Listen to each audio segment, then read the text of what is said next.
செங்குந்த கைக்கோள முதலியார்கள் ஏன் பாவடியில் முத்துக்குமாரசாமியை வைத்து வழிபடுகிறார்கள் அதை பத்தி நம்ம தெரிஞ்சுக்குவோம். செங்குந்த கைக்கோள முதலியார் வந்து என்னன்னா போரும் நெசவும் அவர்களுடைய தொழில். போர் இல்லாத காலங்களில் வந்து அவங்க ஊர்ல வந்து நெசவு செய்துட்டு இருக்கிறோம். திடீர்னு ஒரு சோழ மன்னர் வந்து போர் அறிவிச்சிட்டாங்க அப்படின்னு கூப்பிட்டாங்கன்னா அந்த ஊர்ல இருக்கக்கூடிய நம்ம போர் வீரர்கள் செங்குந்த கைக்கோள முதலியார் அனைவரும் ஒன்று திரண்டு போருக்கு போறதுக்கு முன்னால அந்த நம்ம பாவடியில நின்று வழிபடுவாங்க. வழிபடுறப்ப என்னன்னா நம்ம போர் வந்து வெற்றி பெறணும், போர் நம்மளுடைய போர் வீரர்கள் நம்முடைய வாரிசுகள் போர் வீரர்கள் போறவங்க வந்து நலமுடனும் எந்த விதமான உயிர் சேதாரம் இல்லாம திரும்பி வரணுன்றதுக்காகவும் மன்னர்கள் வந்து எந்த விதமான நோய் வாய்ப்பட்டு எந்த ஒரு இது இருக்கக்கூடாது நலமாக இருக்கணுன்றதுக்காகவும் என்ன பண்ணுவாங்கன்னா அந்த போர் காலத்தில் கிளம்பி போறப்ப நம்ம செங்குந்த அந்த வீரர்கள் இருக்கிற ஒருத்தரை வந்து அந்த காலத்துல சொல்லுவோம் சாவான் அப்படின்னு சொல்லுவாங்க. சாவான் நவகாண்டம் கொடுத்துக்கிறது அப்படிங்கிறதெல்லாம் அந்த கால நடைமுறையில் இருக்கிறப்ப தானே அந்த பூஜை எல்லாருமே சேர்ந்து பூஜை பண்ணுவாங்க. பூஜை பண்ணி ஒருவர் வந்து அனைவருக்காகவும் ஒருவர் வந்து தன்னுடைய உயிரை தானே மாச்சுக்குவார். அதாவது கழுத்துல வந்து அவரே கத்தி வச்சு தன் தலையை ஒன்னு இப்படி கையில பிடிச்சு அறுத்துக்குவாங்க, இல்லைன்னா கழுத்துல கத்தி விட்டு தலையை அறுத்துருவாங்க, இல்லைன்னா தன் உடம்புல வந்து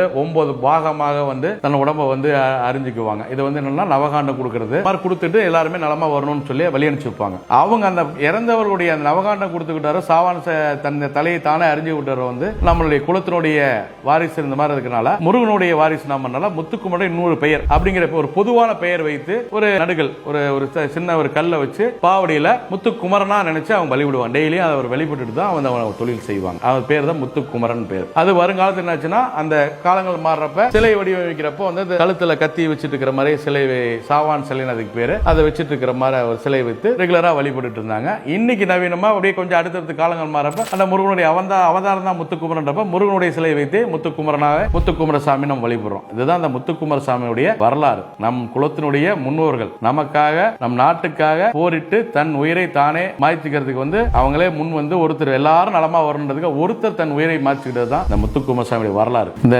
முத்துக்குமரசாமி வழிபாட்டில் பார்த்தீங்கன்னா அந்த படைகளம் எடுத்து ஆடுறதுன்னு சொல்லுவாங்க. அதே மாதிரி பூந்தேர் எடுத்து ஆடுவது, அதே மாதிரி செங்குந்தர் அந்த முத்துக்குமரசாமி விருத்த பாடல்கள், இந்த மாதிரி விஷயங்கள் வந்து அந்த முத்துக்குமரனுக்காகவே தனித்துவமாக இருக்கும். முருகனுடைய வழிபாட்டிலிருந்து கொஞ்சம் மாறுபட்டு இருக்கும். இந்த படைகளம் எடுக்கிறதும் இந்த பூந்தேர் எடுத்து ஆடுறது அந்த விருத்த பாடல்கள் இந்த முத்துக்குமரசாமி பார்த்த விருத்த பாடல்கள் இதெல்லாம் இருக்கும். இதெல்லாம் வந்து நம்ம அந்த தமிழ்நாடு முழுக்க பார்த்தீங்கன்னா நம்ம செங்குந்த கைக்கோள முதலியார் இருக்கிற பக்கம் அந்த பாவடி இருக்கிற முத்துக்குமரசாமி இருக்கக்கூடிய கோயில்கள் அனைத்திலையும் வந்து இந்த மாதிரி விஷயங்கள் தொடர்ந்து நடக்கும். இதுக்கு வந்து கல்வெட்டு ஆதாரங்கள் தொழில் துறை ஆதாரங்கள்லாம் நிறைய இருக்கு. சாவான் சிலையை பற்றியும் நவகாண்டக சிலையை பற்றியும் தமிழகம் முழுக்க இருக்கிற நம்ம செங்குந்த கைக்கோள முதலியார் தான் இதை வழிபாடா எடுத்து செஞ்சுட்டு இருக்கிறோம். நம் முன்னோர்கள் தான் அந்த முத்துக்குமரசாமி என்பதை நான் தெரிவிக்கிறேன்.